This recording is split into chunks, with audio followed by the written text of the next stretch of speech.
Bonjour à tous et à toutes, ici Mookie et bienvenue sur ma chaîne principale Mookie Dunia. Aujourd'hui, nous allons continuer les consonnes hindi de la série Devanagari, partie 5.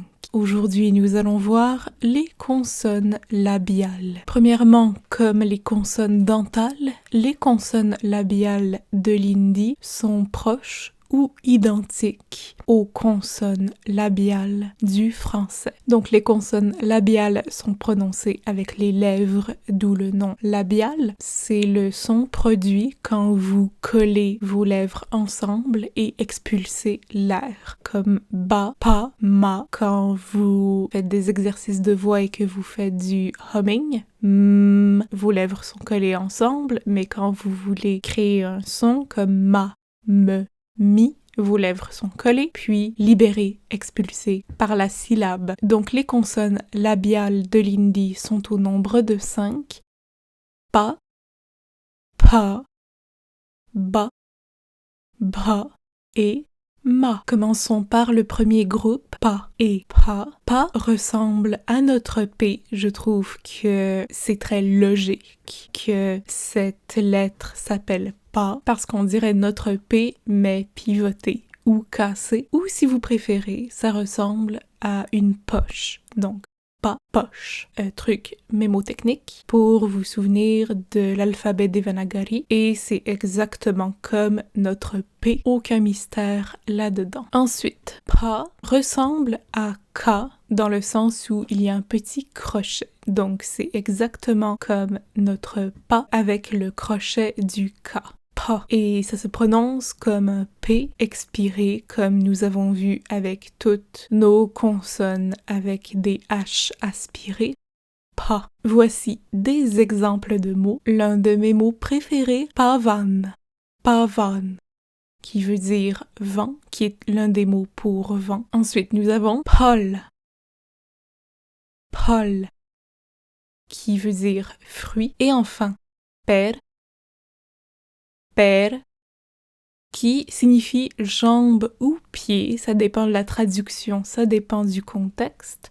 Si vous avez déjà entendu la chanson de Mohabbaten, le film Mohabbaten, Peron me bandan hai, Peron, dans ce cas-ci, désigne les pieds. Mais disons, dans un contexte médical, c'est important de bien distinguer, de bien pointer entre jambes et pieds. Ensuite, nous avons le groupe ba et bra. Ba ressemble beaucoup au cha et ressemble au va que nous verrons, mais elle est barrée comme pour un signe interdit. Donc, mon truc personnel, le premier mot en allemand que j'ai appris était verboten, qui veut dire interdit. Donc, je n'avais pas le droit de toucher à la boîte qui contenait des caramels quand j'étais petite. Donc, mon grand-père disait verboten. Alors, le ba de verboten me rappelle le ba, le signe interdit. Ba, verboten, ba. Et elle se prononce comme notre B, encore une fois, aucun mystère là-dedans. Ensuite, nous avons bra, j'en ai déjà parlé par le passé, ressemble beaucoup à la consonne dentale ta.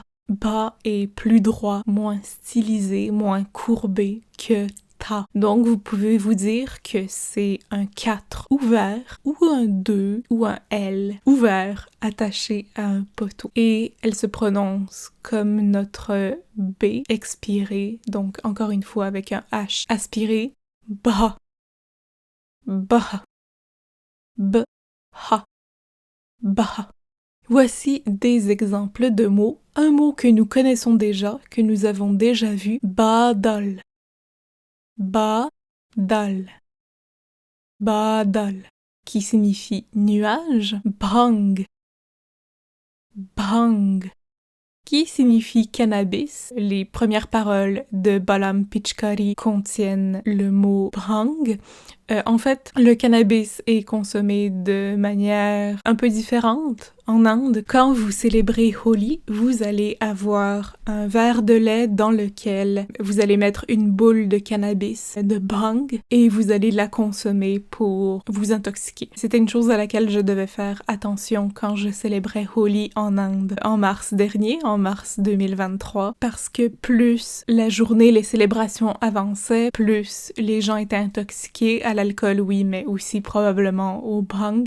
Donc, quand les célébrations devenaient trop intenses, je devais me retirer. C'était rien de dangereux, j'ai jamais été en danger, j'étais toujours avec des femmes locales, mais c'est ce genre de prévention quand vous êtes une femme qui voyage seule. Dans les grosses célébrations, il y aura toujours de l'alcool, il y aura toujours différentes substances illicites. L'un des mots pour ces substances illicites est bhang. Bhang. Bhang. Et enfin, nous avons bhed. Bhed. Bhed, qui signifie agneau ou mouton, ça dépend encore une fois du contexte. Enfin, nous avons la consonne ma. Bizarrement, j'ai aucun mal à penser que cette consonne est un ma. Je trouve que le ma Devanagari ressemble à notre M et je ne saurais pas dire pourquoi, mais encore une fois, comme avec pas, dans ma tête, c'est très logique. Donc ma est un carré, ressemble à un carré ou à un 4 fermé si vous voulez rester avec la numérologie, mais là ça fait beaucoup de chiffres à retenir, donc ma est un carré, voilà. Et sans mystère, ma se prononce comme notre M français. Quelques exemples de mots. Nous finissons enfin la grande épopée du namasté. Namasté qui signifie bonjour. Donc c'est la dernière lettre du mot que nous apprenons aujourd'hui. Na-ma-sté. Namasté.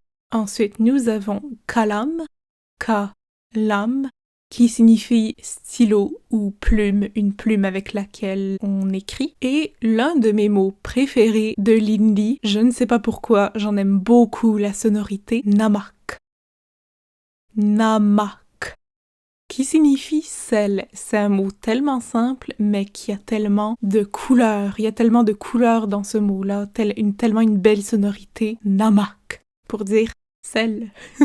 Enfin, révision des consonnes labiales. Encore une fois, n'hésitez pas à prendre une capture d'écran, un screenshot pour vos notes personnelles. Nous avons pa, pa, ba, bra et ma.